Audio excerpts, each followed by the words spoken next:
lot of the battles will take place.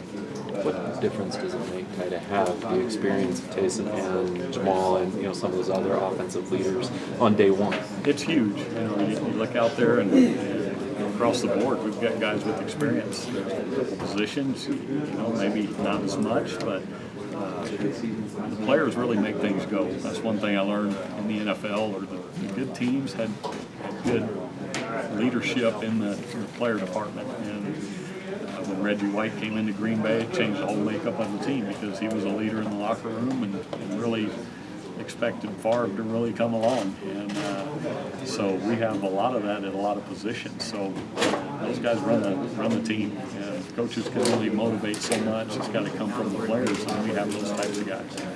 How different does first day of practice feel coming back as a coach as opposed to when you're once you get on the field and the juices start going, you start coaching, and that was fun. That's the part of coaching you really enjoy, being on the field with the guys and talking through it. You always feel like you need more time to really talk after a play, but that was a lot of fun today to be out on the field and on the grass and see the guys play and compete.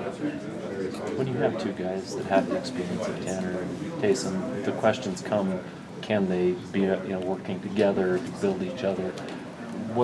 How do you answer it when you get asked about it? Well, I think you see them out there; they're talking through plays together. They're not competing against each other; they're competing against themselves. They want to be the best players they can be, not just better than the next guy. And if you're really trying to get to the next level, that's the way it should be. How good can I be? And the coaches decide the rest after that. Would you say you're a yeller or a non-yeller on the field? Practice a non-yeller. Games, I might get a little more animated. You kind of talked about Jamal being a good fit for the system. What is it about him that fits well? Well, he's a downhill runner. He runs real well between the tackles, but he's got the ability to bounce it if they force the bounce. So he's a guy that can kind of do it all. And, I think he's going to be really good. We're going to ask him to do, and he's a very talented player. I know he was excited to be out on the field. It's been a while for him, so he brings that enthusiasm and that attitude, and the things he can do between the tackles is really good. Was there a moment today that you said to yourself, yeah, this is definitely a first day, and was there a moment where you said, wow, it looks like we've been doing this a while? There was all of that, it's the spectrum. We hit a few plays, we creased a couple runs, even without pads on, so but then we had a few times where guys didn't get out and they were supposed to, protection breakdown, so it was a typical first day. And you got different combinations, different guys coming in and out of the huddle, so it's kind of what you expect, but probably exceeded expectations a little bit where we made some plays. The guys have a pretty good feel for what we're doing, and then start throwing a little more at them, and you got to keep up and keep progressing. In the NFL, there's usually a huge gap between the number one quarterback and the backup. But probably a couple times in your career there was actual competition. What would those have been, and what were they like?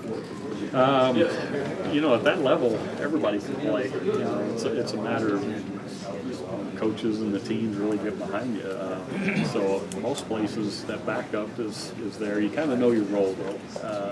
So when you come in, if it's kind of competition, I was with Rodney Pete and Philly, and it was kind of that competitive time. So, but we worked well together. He's a great guy. We got along and talked through scheme, talked through defenses.